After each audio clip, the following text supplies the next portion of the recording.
கொரிந்தியர் 11வது அதிகாரம். நான் கிறிஸ்துவை பின்பற்றுகிறது போல நீங்கள் என்னை பின்பற்றுகிறார்கள்.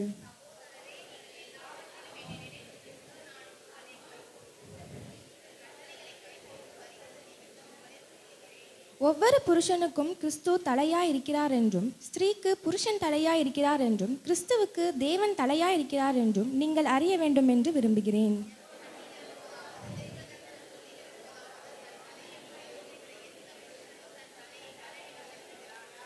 ஜெபம் பண்ணுகிற போதாவது, தீர்க்க தரிசனம் சொல்லுகிற போதாவது, தன் தலையை மூடிக்கொள்ளாதிருக்கிற எந்த ஸ்திரீயும் தன் தலையை கனவீனப்படுத்துகிறாள்.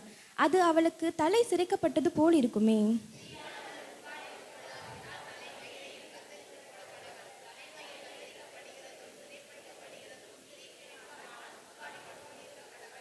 புருஷனானவன் தேவனுடைய சாயலும் மகிமையுமாய் இருக்கிறபடியால் தன் தலையை மூடிக்கொள்ள வேண்டுவதில்லை.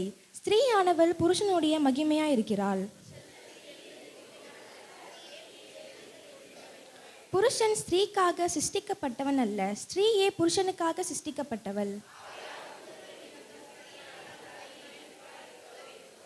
ஆகிலும் கர்த்தருக்குள் ஸ்திரீ இல்லாமல் புருஷனும் இல்லை, புருஷன் இல்லாமல் ஸ்திரீயும் இல்லை.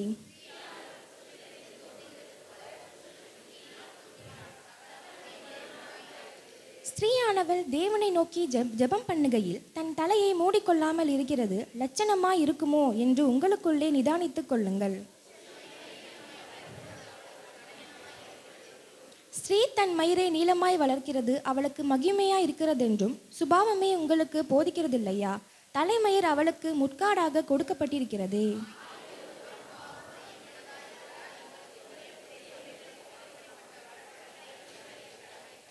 உங்களை புகழாமல் இதை குறித்து உங்களுக்கு கட்டளை கொடுக்கிறேன். நீங்கள் கூடி வருதல் நன்மைக்கு ஏதுவாய் இராமல் தீமைக்கு ஏதுவாய் இருக்கிறதே.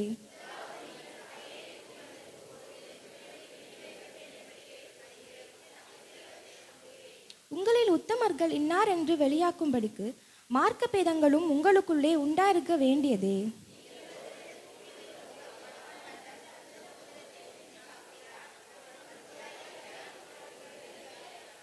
இப்படி செய்கிறது கர்த்தருடைய ராபோஜனம் பண்ணுதல்லவே.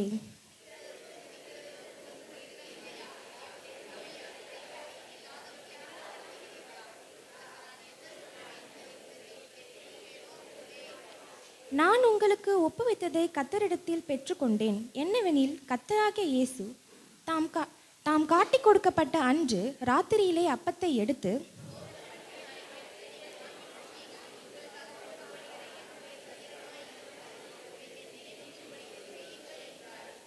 போஜனம் பண்ணின பின்பு அவர் அந்தபடியே பாத்திரத்தையும் எடுத்து, இந்த பாத்திரம் என் இரத்தத்தினாலாகிய புதிய உடன்படிக்கையாய் இருக்கிறது. நீங்கள் இதை பானம் பண்ணும் போதெல்லாம் என்னை நினைவு கூறும்படி இதை செய்யுங்கள் என்றார்.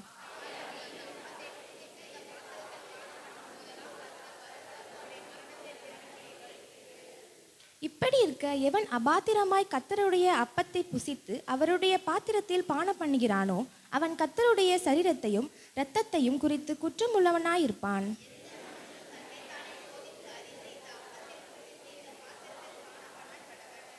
எண்ணத்தினாலெனில் அபாத்திரமாய் போஜனம் பண்ணுகிறவன் கர்த்தருடைய சரீரம் என்னதென்று நிதானித்து அறியாததினால் தனக்கு ஆக்கினை தீர்ப்பு வரும்படி போஜனம் பண்ணுகிறான்.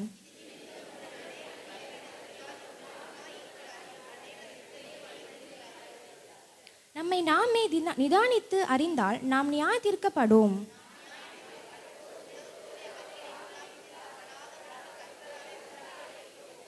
ஆகையால் என் சகோதரரே, நீங்கள் போஜனம் பண்ண கூடி வரும்போது ஒருவருக்காக ஒருவர் காத்திருங்கள். நீங்கள் ஆக்கினைக்கு ஏதுவாக கூடி வரும்படிக்கு ஒருவனுக்கு பசியாயிருந்தால் வீட்டிலே சாப்பிட கடவன். மற்ற காரியங்களை நான் வரும்போது திட்டம் பண்ணுவேன். ஆமேன்.